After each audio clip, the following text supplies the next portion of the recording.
Margaret Kuhlman of Soul Astrology.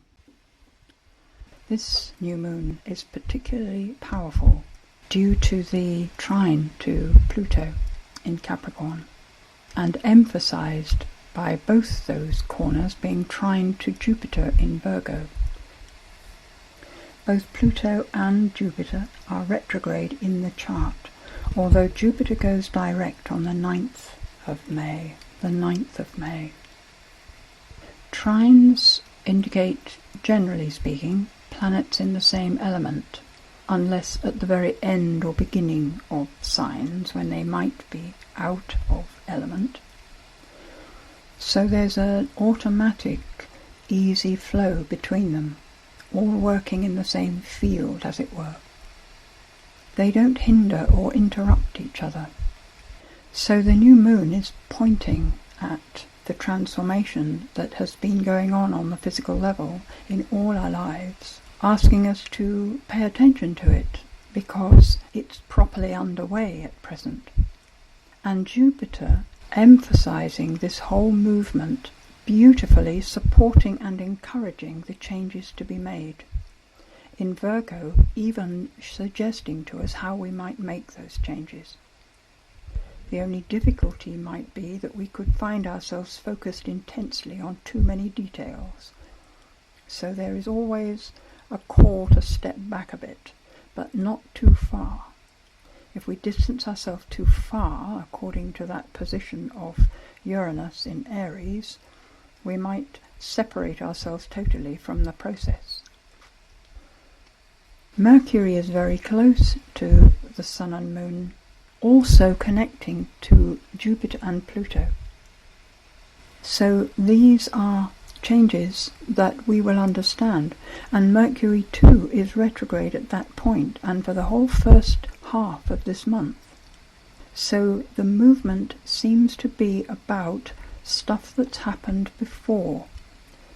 It's the changes where we have to dig in and find out what they are that need to be changed. And it's in the physical world. It's practical. We will all be paying acute attention to the practical details of our everyday life and seeing how we have developed it to where it is now, so that we can choose whether we really want to continue with it in the way that it is.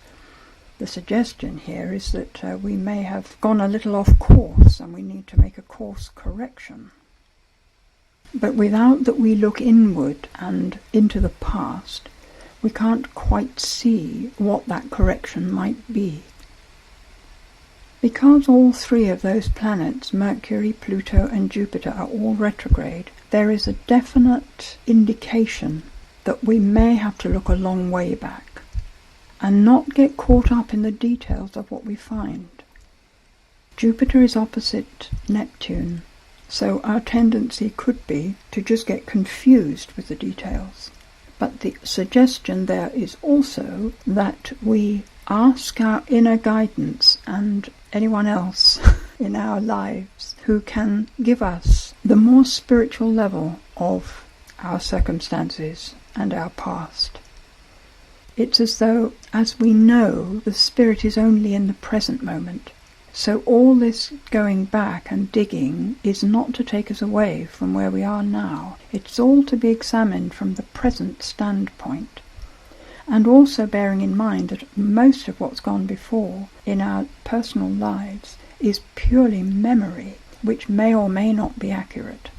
While we dig, not to take it too seriously, not to get bogged down, but to lift up any memories we find and air them in the light of the present moment. Venus is also in Taurus and making a sextile, a green line to Neptune, the love of earth, the love of nature, the love of the body, the sounds of nature, the sound of the voice, the throat, being almost magical, mysterious. It suggests that we are best able to connect with each other just by being, and being aware of the presence of the other person, that we will understand much more that way than by asking questions or trying to teach. The silence is so informative, and Venus is moving towards a trine to the Jupiter. So it's as though by silently appreciating the person or place or animal or tree that we are beside, we will appreciate what's needed and be able to do that which serves. Truly, I think the presence of friends at this time, friends who are on the same spiritual page as yourself, will be the most comforting thing in any physical situation. And then that corner, the T-square to the Neptune-Jupiter opposition, Saturn most strongly, and then Mars in Sagittarius. Saturn is often the circumstances, the actual truth of the matter. And when he's in conflict or challenging, one might say, other planets' energy, it's as though the facts are the ones that you didn't pay attention to before. So it's almost as though we have a flinch of not wanting to look. It's almost as though the events or the facts are playing tricks on us. They're not what they seem. What's required here is a lot of patience in allowing the situations, the circumstances, the people to gently unfold the truth themselves, not trying to push for the truth, but waiting for the truth more. And when we feel that we're going forwards and we've got it absolutely sussed and we know exactly how the transformation's going to happen, Saturn is going to throw a spanner in the works, because you can't know if it's a transformation. We need to accept that we don't know, and to move forward just with what we can do in the moment, doing the best we can, and holding the hand of our own spirit, knowing that we are guided and that our soul moves us along. For all that these truths may seem unpalatable when they arrive, they are exactly what we're looking for. The Sun and Moon make a perfect quincunx to that Saturn, and that means that as long as we allow that whatever happens affects the greater good in some way that we don't know, but as long as we can accept that and let it be and move along as best we can, that healing will take place, service will be done. We don't even have to do it, we don't even have to know it's been done. It is being done. Things are going right. The quincunx only shows an undermining effect when we grasp at what we want, not what we need. When we get selfish, when we stop caring the effect we have on the world. There's quite a difference with the full moon in 2 weeks. By the 21st of May, Mercury becomes stationary to going direct and is sitting on a point where it will go forward again, making that lovely grand trine with Pluto and Jupiter itself, covering the point where the new moon was. So the understanding should be a lot clearer. And also there is a perfect quincunx from Mercury to Saturn. Really understanding what the service is, actually knowing how we can help and what we need to do. By then, of course, Jupiter will be going forwards again, sort of releasing us from that holdback that we have for 4 months while it's retrograding. So it's approaching again the North Node, growth and expansion and true Virgoan service, that is work done in the world. All of these things beginning to move towards that encouragement for their achievement. The Sun is right at the beginning of Gemini as the Moon is in Sagittarius. And interestingly, the Moon meets Mars right there in that first degree. There's likely to be, for the second half of the month, quite a blast of energy, and a positive energy, a bright, let's have fun energy. However, by the 27th of May, Mars will have retrograded back into Scorpio, and it'll be there until the beginning of August. So this is that last dig around in the deeper layers, the hidden things, the bits where we shoot ourselves in the foot. He moves all the way back to 23 degrees Scorpio, which will make a perfect connection to Chiron. It's as though there is still one more piece that we must go back and find. This is in sync with the new moon's message. So perhaps this is the extra energy we need in the second half of the month to actually uncover and reveal that bit.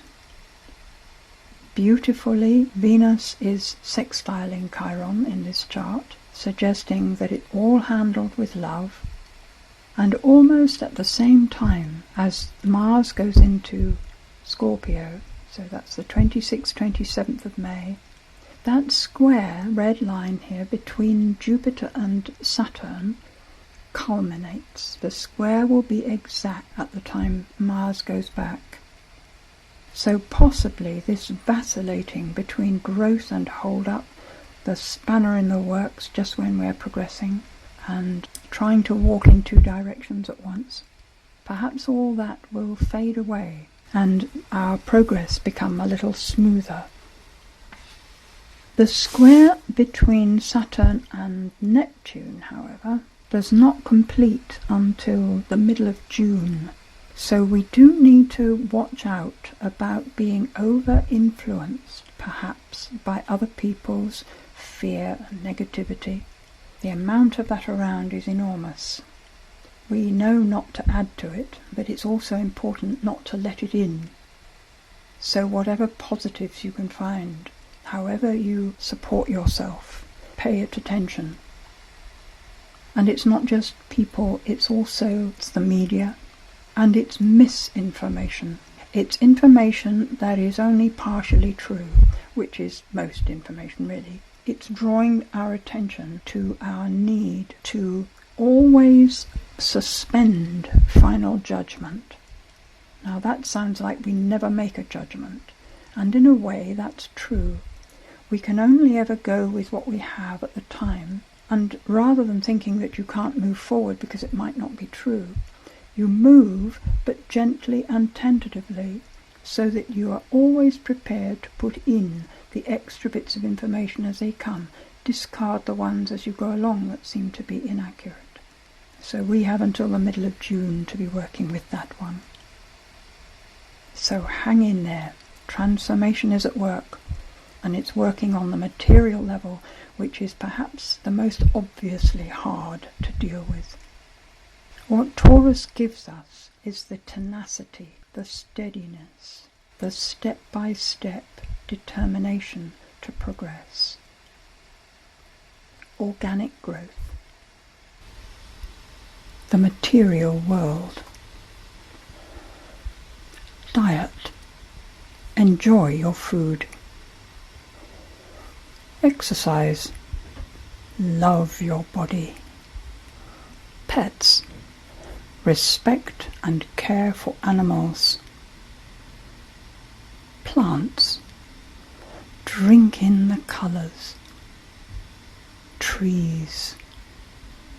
Hold their being within you. Be a tree. Be all trees. Contain all that you can see. Become the space. Just be.